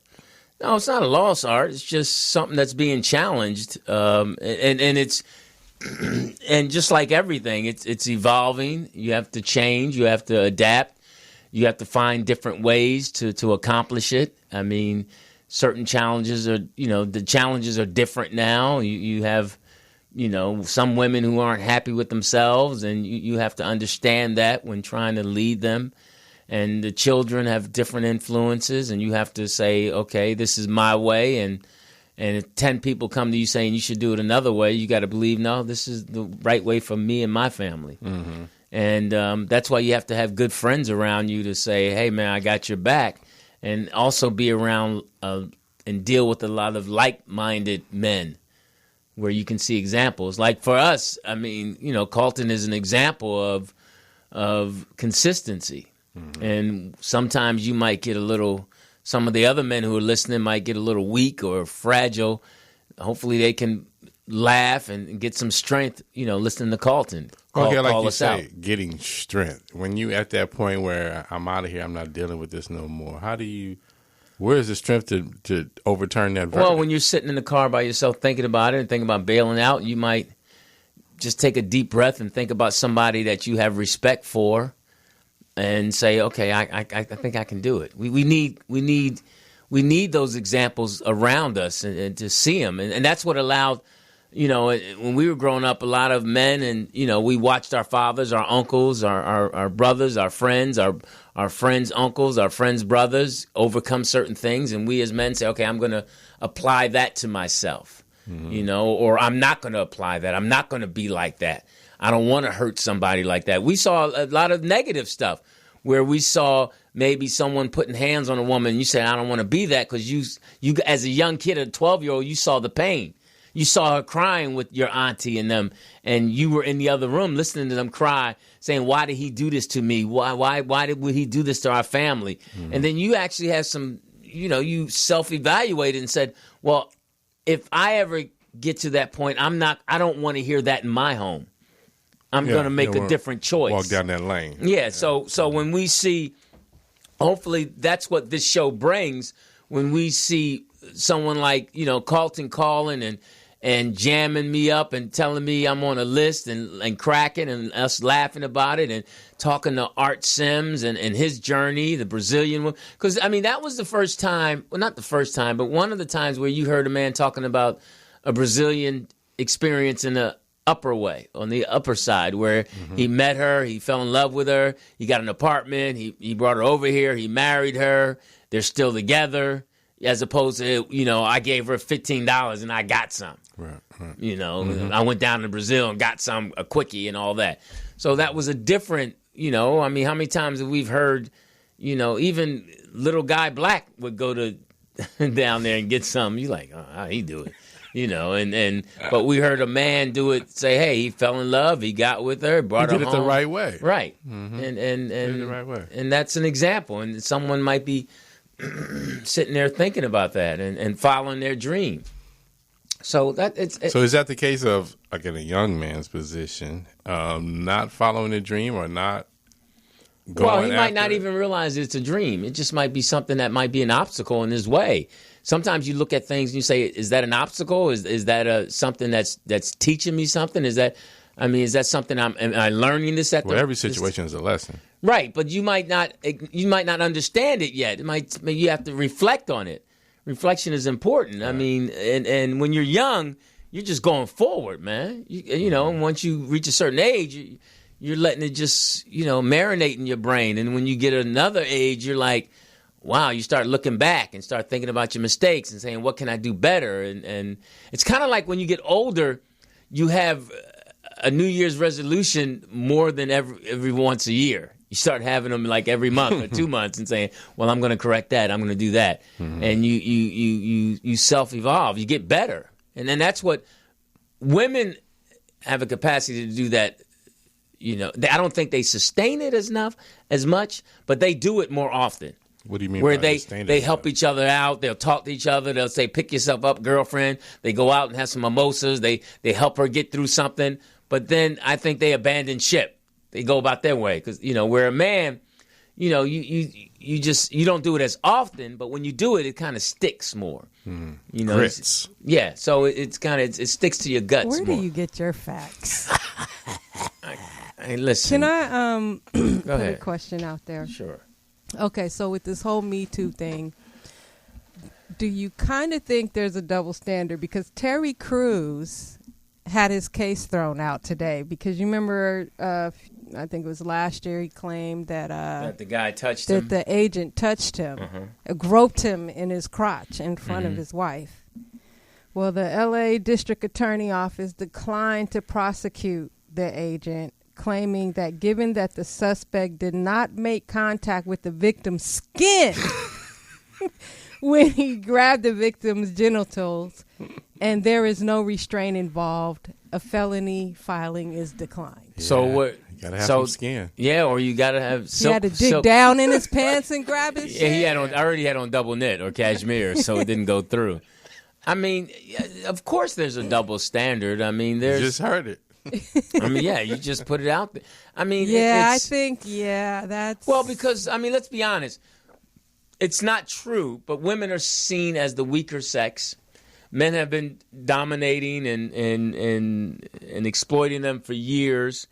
And it's just, it's hashtag our time. It's hashtag their time. They. So the courts threw it out because there was no skin.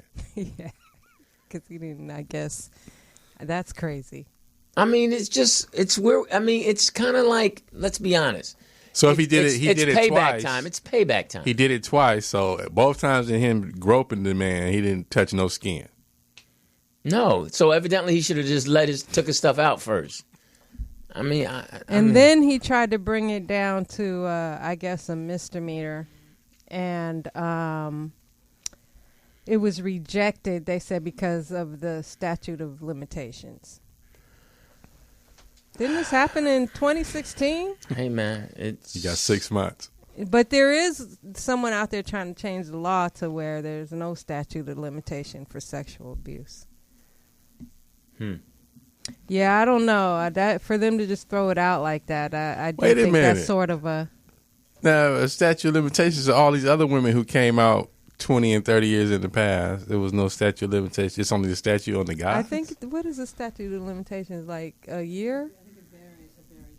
I think it varies. I don't know. Hey, man, listen. It's a tough one. I feel for him. He's still on the show, Brooklyn Nine-Nine. They said the statutes of limitations for misdemeanor is 1 year. Oh.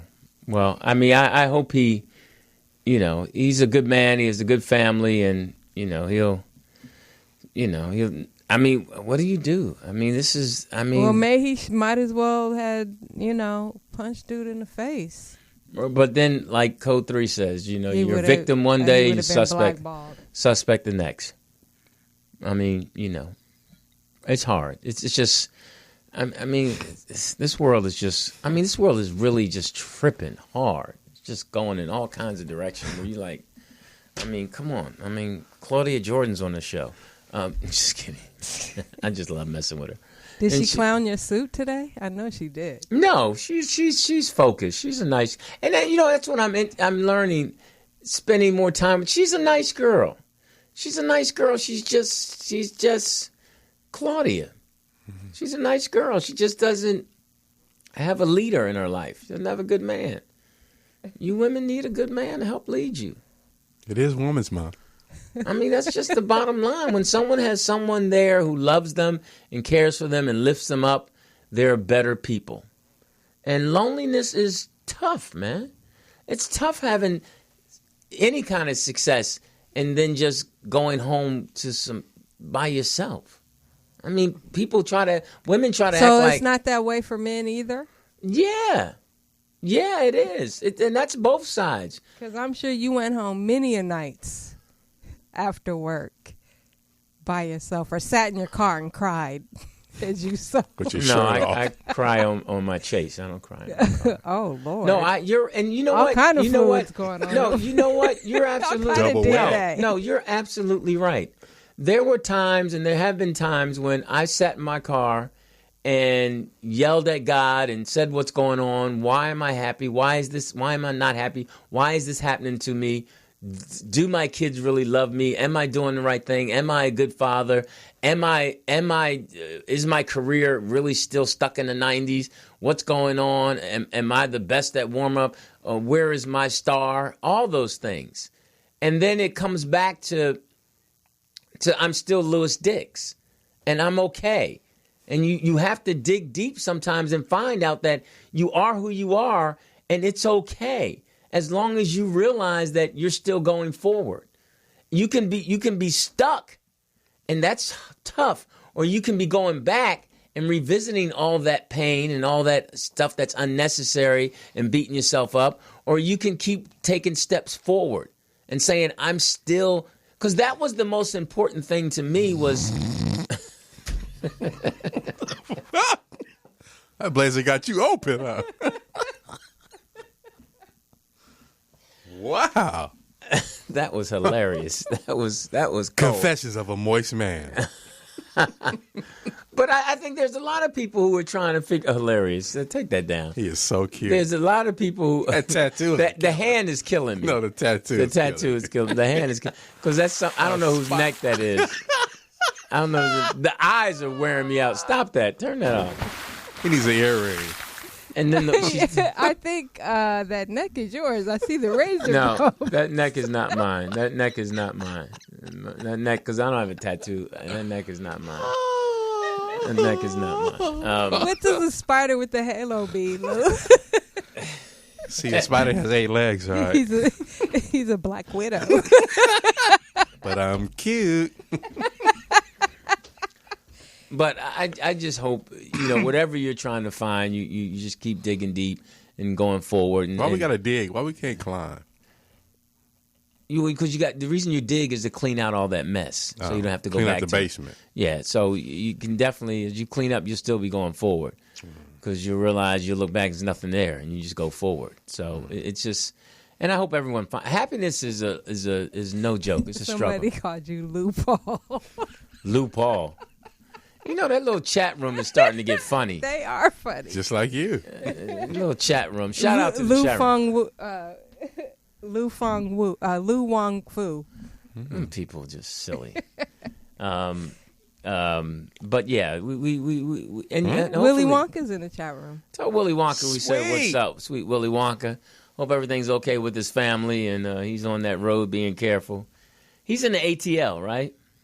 A lot of people are going to the ATL. A lot of people are leaving there too. Yeah. People go down there and think it's easier, and just realize the same pain is down there.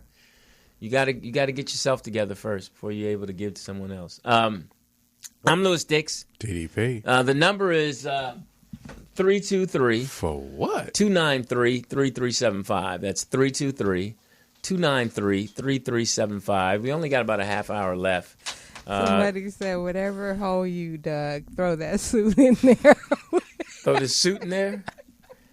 Hey, man, this is actually a suit. I have pants this color. You probably can't fit the pants. No, I can't fit the pants. Because this shirt is, the jacket is tight. Struggling. That's what I was telling my son. He said, can you button it? Yeah, I can button it. He said it fits perfect. That's how they work now. He said, get you a pair of skinny jeans and you'll be with the times. That's how it's supposed to look. It's supposed to look like this. And I'm like, okay, well, I told him I thought it was a little tight. Somebody said Louis Urban. Louis what? Louis Urban, like Pee Wee Urban. Get your little bike with a basket on it. So, shout out to the chat room being funny. But they said that suit fits right, Lou. Somebody in there. That's what my son said. I mean, that's for the young people. If it's for my generation, it would have to be a little bigger. But the new generation, same thing she said. Somebody said get you a Steve Harvey suit. No, Steve Harvey he's killing it. I heard they booed Richard Pryor's son off of the Apollo. What? That's what. Was he a comedian? I guess he was. Well, what else would he be doing? Yeah, I heard that too. I heard that. I read that. But that's why we need John Lemon, because that's stuff he knows. He knows that stuff. But what the for? You know, look at the manager. She's just looking at us like, y'all suck. Yeah, like she just. That's what you see? I don't see any joy in her. She's not shaking her head or saying good discussion. She looks like, and she didn't make anything to eat. You have Brooklyn Deli in there. Oh, that's why she didn't cook anything in her pot? She cooked. Oh, she cooked? What'd she cook? Tofu and rice. Oh, my God. Barbecue tofu. Who cooks tofu? It was good. Is she a vegetarian? You a vegetarian? No. Well, why would she cook tofu? Why not? Any more questions? Oh, man, I like messing with her because she don't care. She don't give you nothing. She don't care. But that's just the way it goes. What's the name of our show? In a Man's World, Tighten Up Your Belts. Hey, Wakanda. Hey, Wakanda. Lord have mercy. Wakanda. Did we talk him up or what? Wakanda. T'Challa. Killmonger. Hey, smoking on my penny. I thought I saw you in the movie. Hey, nigga. Hey, bro. Shouts out to all my niggas. Shalom. Smoking that motherfucking vibranium chronic at the Black Panther party, nigga. Oh, man. How off the chain, man. Hey, bro, Lou, you should have been there. I was in the movie theater lobby, bro. Nigga, it looked like motherfucking Jay-Z, Biggie, Tupac, Birdman. Everybody was in the motherfucking movie theater, nigga. Bitches was shaking their ass on the goddamn T'Challa poster and shit by over there by the popcorn, twerking and shit. Like, hey, ow, ow. You know what I mean? We was in there buck dancing and goddamn cranking that goddamn Soldier Boy. Nigga, it was a party, bro. Did you guys watch the movie? Oh, yeah, we watched the movie like a motherfucker. What did you think of the movie? Oh, man, bro. I was a Killmonger ass nigga. I was like, hell yeah, nigga, pop that nigga. Pop. No, TDP, what you say? Shoot him. Shoot him. Shoot her. You know what I'm saying? I went too. It's amazing what people remember. Did you take the kids? Hell no, I ain't take no damn kids to that shit. Nigga, you crazy? I went to that motherfucker at like 9:30 at night. You went by yourself? Oh, hell yeah, bro. I don't do no movies with people, man. You know what I'm saying? I do movies by myself, cuz. And what was your favorite part? No, let me rephrase that. Sometimes I do movies by myself, you know what I mean? If I want to motherfucking, be bored with a chick, I'll go see a movie with a chick. But Black Panther, I got to go see that by myself. Mm-hmm. And what was your favorite part? Man, my favorite part, bro, was basically when Killmonger goddamn threw T'Challa ass off that fucking cliff and said, nigga, this is my shit, homie. You know what I'm saying? Fuck you talking about, nigga. This Oakland, cuz. You know what I mean? Fuck your African ass, nigga. Fuck you talking about. Nigga, we grew up on food stamps, nigga. You know what I mean? You niggas got diamonds and shit all fucking rolling around this motherfucker. You ain't doing shit with it, nigga. Let me motherfucking get this diamond, nigga. You know what I mean? That was your favorite part?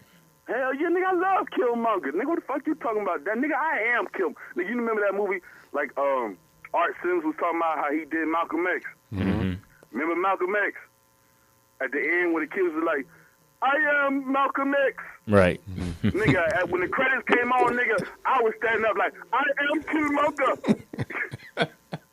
I am Killmonger. Well, you know what I mean? I'm glad it gave you joy. And shout out to Art SIMS, bro. You know what I mean? Art SIMS is a legend, bro. Like, I didn't even know he did all that shit because, like, my nigga, I used to work at a movie theaters, you know what I'm saying?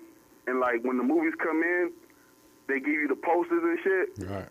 And when after so many weeks, you replace the movies, and then you get to take the movie posters home. So I used to take movie posters home. So I had like some of his movies and shit in my motherfucking room in my auntie house, and I didn't even know that was his posters, like his artwork that was putting up in my room. You know what I'm saying? Mm-hmm. So shout out to Art SIMS. Art SIMS. My bad. Yeah, he a living legend. You know what I mean? On camera, like y'all said, off camera he cool, but. On camera, that nigga sound like a goddamn GED test examiner and shit. You stupid, man. You stupid. You know what I mean? That nigga like, this math portion of the test will be 55 minutes. You can start now. Like, what the fuck is wrong with you, Art? Where's my timer? Now, you know what I'm saying? Art, crank up a little bit. This is a man's world, nigga. Who do you talk to in the chat room? No, fuck that. Fuck that, Lou. Whatever that shit you was on, Lou, first of all, last week, I didn't even know the show was on. You know what I mean? Mm-hmm. Shouts out to motherfucking They Said Frida and shit. Thank you, They Said Frida. You know what I mean? For the information on when the show come on. You know what I mean? Mm-hmm. So, at the end of the day, I thought motherfucking the show had motherfucking not came on.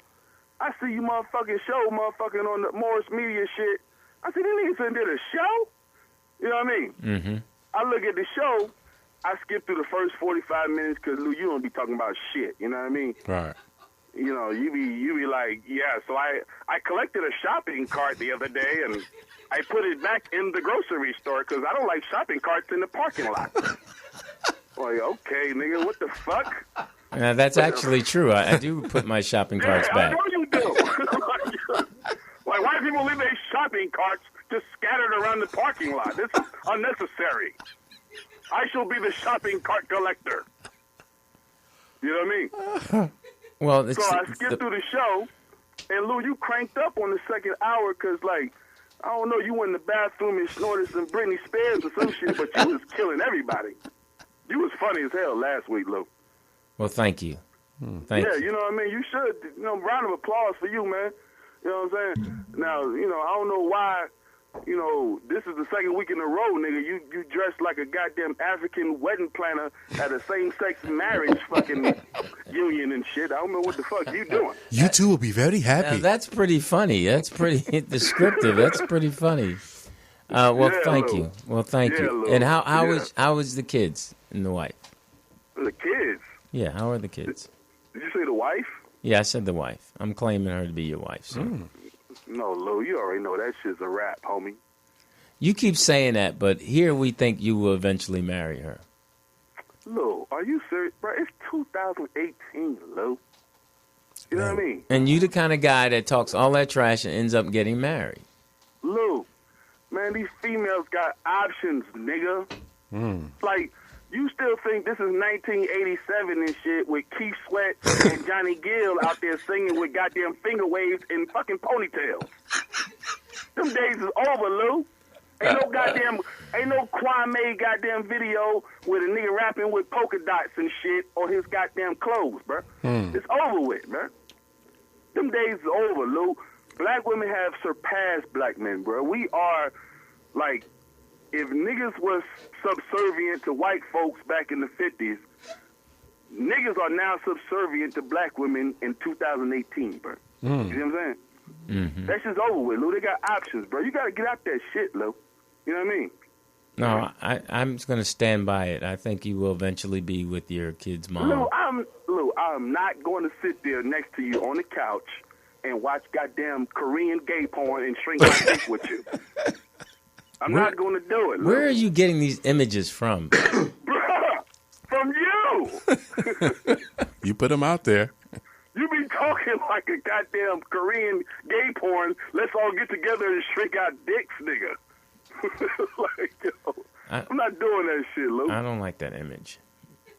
I don't like it either, but that's why I be telling you stop talking to me like that. Okay. I'm going to stand my ground, man. I don't give a fuck about that shit, Lou. Listen, Lou. Let me tell you something, Lou. Yes. On some real shit, bro. TDP, man, I need some advice, too, bro. Is it just me? And, you know, I don't want to be all long-winded and shit. I'm going to wrap my shit up. But is it just me? Or is these niggas totally goddamn sucker, buster, trust a hoe? What's that shit you say, Tita? Sucker, buster, hoe, truster. Thank you, sir. God damn it, these niggas are so lame, bro. Let me tell you, Lou. Man, bro, I was out at a party last week, right? Man, my nigga, I don't know how this shit popped off. You know me, I don't give a fuck about, you know, the politics of socialism and all that shit. Nigga, I do what I want to do. I say what I want to say. You know what I mean? So this nigga got mad at me. He trying to impress these females and shit, right? Because, you know, it's females all around, right? Yeah. Nigga trying to impress these girls. He trying to get buck on me. He trying to get tough, right? So I said, my nigga, it's not that serious. You know what I mean? Blah, blah, blah. He cranked it up. Then nigga talking about he want to fight. Okay. Real quick. The nigga like 28 years old, right? Nigga got tattoos like a goddamn Mexican mafia nigga, right? Okay. He got a pistol. He sell a little product. You know what I mean? I'm telling nigga like, look, bro, relax with all that shit, bro. Like, I've been knowing you for years, bro. Like, we ain't got to do all that, right? This is my thing, though, Lou. Why the fuck these niggas always trying to motherfucking turn into their feelings about nothing? You know what I mean? And at the end of the day, Lou, am I wrong? Should I have knocked this nigga the fuck out? Because I was a big bird nigga. I was on Sesame Street with the nigga like, nah, you know what I'm saying? We gonna motherfucking learn our ABCs, 1, 2, 3s. We gonna count motherfucking 1, 2, 4, 4, 3, 2, 1. You know what I'm saying? I was gonna chill with the nigga. I ain't trying to fight in front of all these people. This nigga like, nah, bruh. I'm like, bro, you too old for this shit. I'm too old for this shit, bro. What are you doing? Like, Lou, you think I should have knocked this nigga the fuck out because you know how you got that one boy in your crew and he always want to motherfucking turn up and show off in front of people and you always turn down and tell nigga to chill out, but then he be in his feelings. Like, why you be in your feelings like a little bitch? Like, you think I should have just slapped, crack, snackle, crack, pop that nigga one time? Or did I just left it alone? If he had an illegal gun, you should have called the authorities on him and turned him in. What the fuck? Yo, Taylor, man. Get away from this nigga, man. Well, I mean, he had was the gun licensed? Did he have a... oh, my God. Yo, Tita, can you please send this nigga on a goddamn lottery ticket in a 40-ounce bottle run? This nigga's tripping. Let me talk to you, Tita, because goddamn it, Lou, you be on some shit. Well, why would you take the chance of him shooting you and hurting you so you wouldn't be around your family. That's crazy. Why are you hanging out with them? All right, hold on. All right. Pause for a minute, Tita. I'm sorry. All right, Lou, let me explain some shit to you, man. Mm-hmm. Man, bro, niggas got guns everywhere you go, bro. You in California, bro. You know niggas got guns, right? Do you carry a gun? Nigga, that's none of your business. What the fuck, Lou? What kind of question is that? Well, I mean, because we're discussing it. I don't carry a gun. I don't have a license, but if a nigga ain't with the NRA, you don't ask a nigga, do you carry a gun on the internet radio? What the hell's wrong with you, Lou? Do you not know the G code? Yeah, well. I'm sorry about that. Damn, Lou. Look, Lou, man, listen, man. All I'm saying is at the end of the day, bro, fuck the gun. The gun don't mean nothing. The gun is just a toy. It's about man-to-man shit. You know what I mean? Mm-hmm. Ain't no nigga going to shoot me, man. You know what I mean? Now, Tita, let me get your opinion, Tita. Yes, sir. Go ahead, man. Well, basically, if you're going to take it there and you're going to knock him out, y'all still going to be cool tomorrow? Now you got to look over your shoulder if y'all going to still remain friends, or do you just shake the spot? You chose not to knock the dude out, so I guess you still got love for him, but you know that's how he get down when it's a whole bunch of females around. He going to show out. Yo, Tita, man, spoken like a wise man, yo. That's what I'm trying to tell y'all, man. Like, bruh, I know what type of niggas I'm dealing with when I'm around niggas who dealing with niggas. You know what I'm saying? Right. I don't pay this shit no mind. This shit is entertainment to me, man. So I understand what type of dude I'm dealing with. You know what I mean? Mm-hmm. I don't really care about all that. That's not serious to me. So at the end of the day, that's why I did not fight him, even though he wanted to fight. You know what I mean? You know, it's fucked up when a nigga take his shirt off. You know that, right? Mm-hmm. Nigga take his shirt off and shit. It's cold out in Atlanta. Nigga nipples all hard. You know what I mean? Like, nigga, you really gotta take your shirt off and like, come on, bro. What's happening, bro? All that's in the package. Yeah, you know what I mean? So at the end of the day, bro, I'm like, yo, bro, chill out, bro. Like, come on, I'm not gonna fight you, bro. I used to box, bro. I'm from New Jersey, bro. Like, you know what I mean? Like, I'm not gonna fight you, bro. It's like fighting a little 13-year-old private school girl, bro. You know what I mean? Right. So you're sure that you would have won the fight? Oh, Lou, come on, bro. Are you serious, bro? Yeah, he already peeped out his whole stilo, so he know what he's working with. Yeah. Lou, yo, my man, did Art Sims, did he do Boys in the Hood poster? It's not on the list. Yeah, that wasn't on the list. Oh, okay. He didn't do that one? Bro, you ever seen Boys in the Hood, Lou? Yes, I have. You remember that, like, in the first 30 minutes of the movie, when they wanted to go see the dead body? You remember that? Mm-hmm. You remember when they left the dead body, and my man was like, hey, yo, homie, let me see your football, homie. Right. Right? You remember that shit? Mm-hmm. Nigga, that's how I grew up, Lou. Okay? Like, nigga, you wearing, you got a football, you got a scooter, you got a skateboard, you got a BMX bike, a Huffy bike. Nigga, you got a First Down Goose vest, you got a North Face vest, you got a Carhartt jacket. Nigga, anything you got that's of value to niggas, you know what I mean? Right. You got to fight for that shit. Because niggas will take it from you. So, at the end of the day, bro, I'm a fighting ass nigga, bro. Ever since 6 years old. You know what I mean? Mm-hmm. So, I already know I would have knocked that nigga the fuck out, bro. You know what I mean? Right. Yeah, no, I hear you. Good for Lou, you. you from Philly, right? Yeah, I'm from Philly. So you already know. You know how Philly, New Jersey, New York, Baltimore, you know how we feel about boxing? We start boxing at 10, 11, 12 years old. Yes, you got to learn. You got to learn how to use your hands. Yeah, you got to, bro. You know what I mean? So, yeah, I would have knocked that nigga the fuck out, bro. He's not from the what? I'm glad you didn't fight him, and I'm glad no one pulled their gun out. Exactly, Lou. And I'm glad you're here for the babies, so you can eventually take them to a good movie. No, Lou, Lou, you tripping on some other shit, Lou. Hey, Tita, man, before I wrap it up, though, Lou.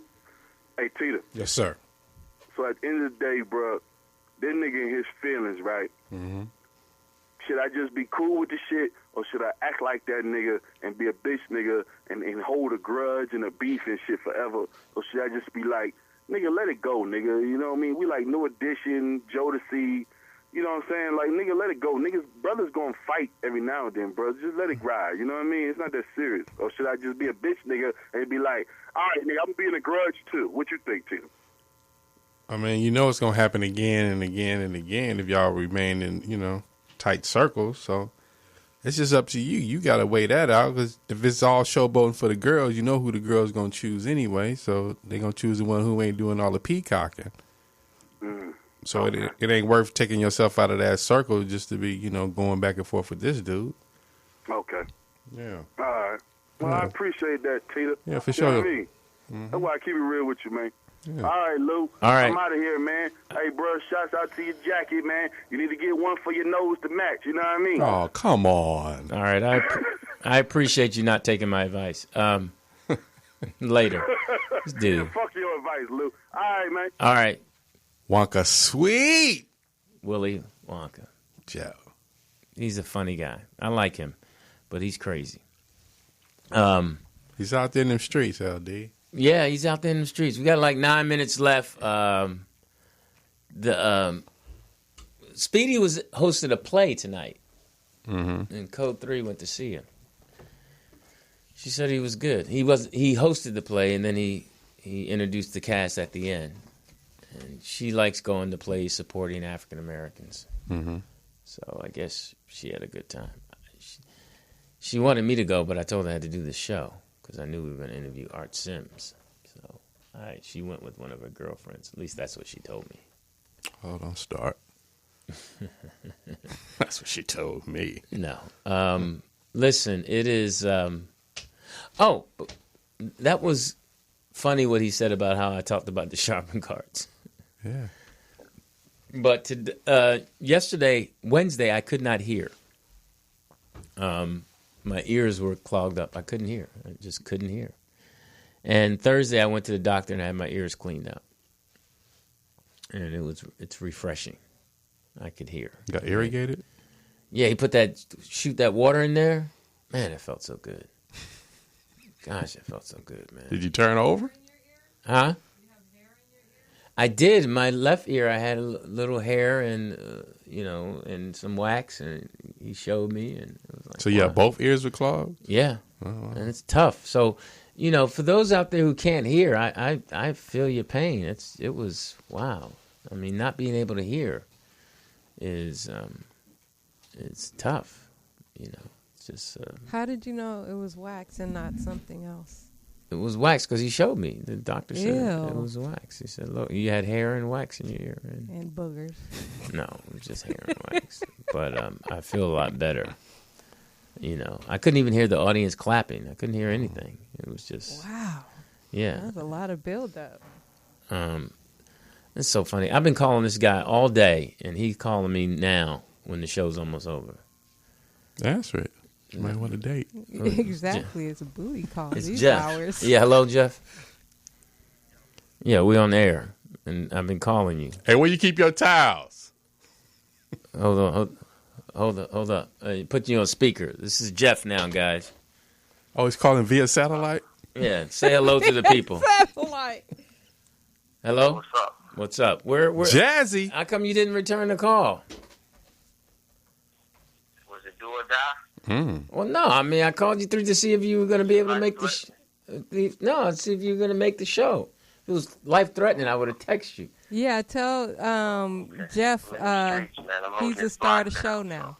You what? Yeah, because we were... POTUS wanted me to tell you that you're the star of the show now. Your fans miss you. Everybody says the show is sucks now that you're not here. No, that ain't true. Y'all holding it down. Y'all doing a great job. You sound like I'm fucking with you, so don't take that text serious. I'm fucking with you. Because I know you a snitch and you would tell the police on me. Oh, wow. What, you talking about me? Who did he call? Show the police that. Oh, man. Show the police that text. What text? Oh, that's hilarious. You funny. So how's everything going? It's all good. It's all good. Oh, when you coming back?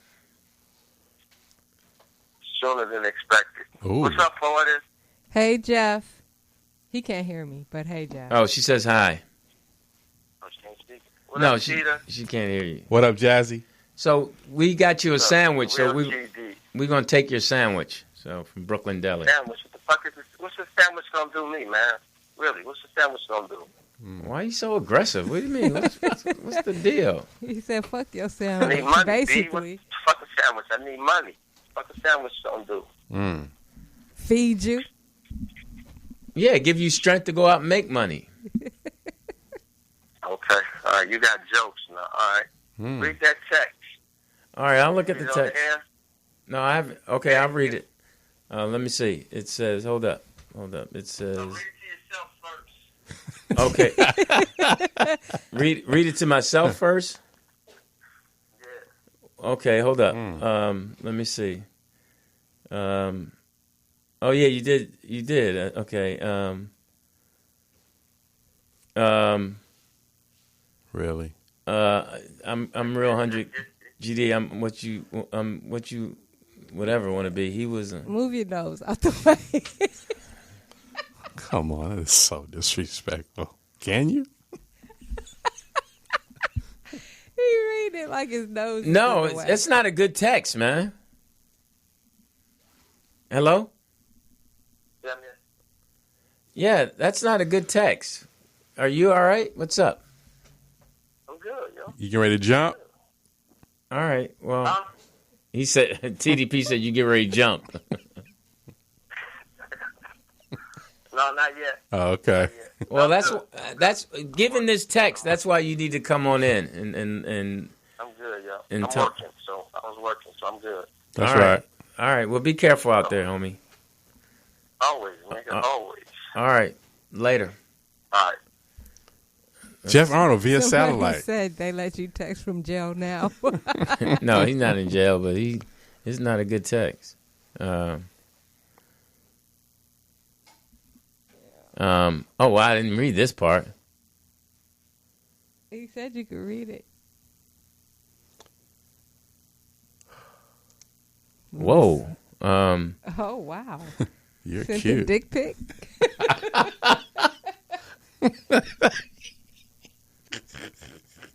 Let me forward this to myself. Did you hear about the Trump's lawyer? He sent.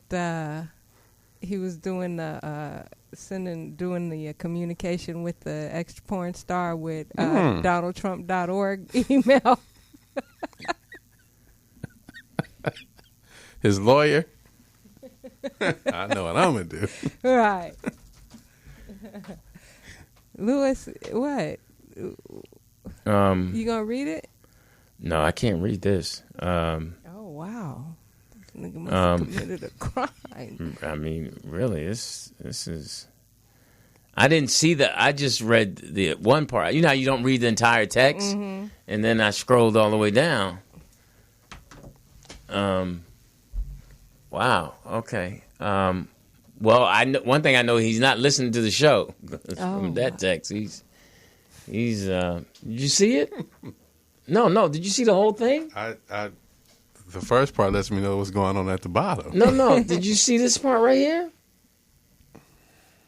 Read that. That's just.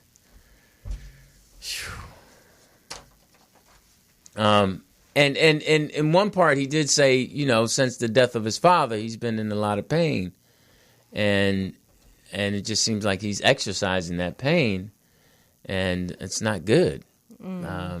So, prayer warriors. Oh my goodness.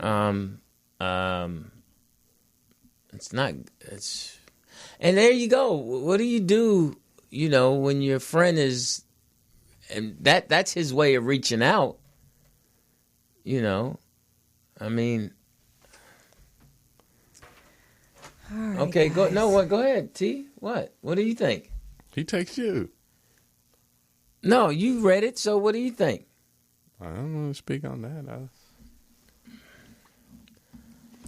Is he gonna be all right? That this is it. Or does he need help? All right. Anyway. He sent me an emoji. So I just wow. Well, apparently he's all right. He just called you on the phone, so he's. And then I don't know what it says, but he seemed like he was joking or something. I don't know. No. What do you think? I don't think I react. Huh? The chat room says we love you, Jeff. Chat room loves you, Jeff. Well, don't listen, do nothing stupid. If you do something stupid, can I get those Air Force Ones?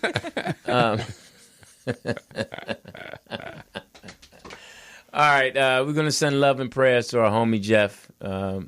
Whatever it is, there's light at the end of the tunnel. You got people. There's a train coming. You got people here who love you, and we know you're in a lot of pain since your dad's gone. But the best thing to do is honor him, and you know you've been picking yourself up for years and dusting yourself off. So I know you're going to be all right.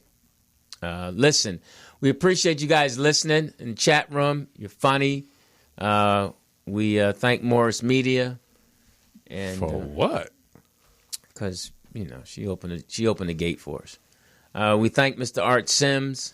Art Sims, yes. But I remember when I was going through a lot of pain, and that's when I went to the foxhole.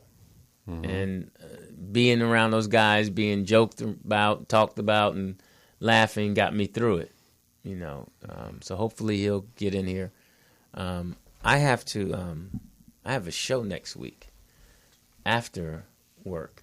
I'm with Mickey Howard at the Catalina Jazz Festival, Catalina Jazz Club. So maybe POTUS will let us do the show Thursday evening. We'll work it out. Okay, we'll work it out. But thank you. That hilarious. You stupid, Jeff. I mean, Jeff. All right, you guys have a good weekend. So you just telling us to go like Willy Wonka? I'm ready to okay. go, motherfucker. I've been here all day. Oh, wow. Whoa, all right. Well, listen, I'm Lewis Dix. TDP. And Jeff Arnold will be here next week, and send your prayers out to him. We're out. Peace.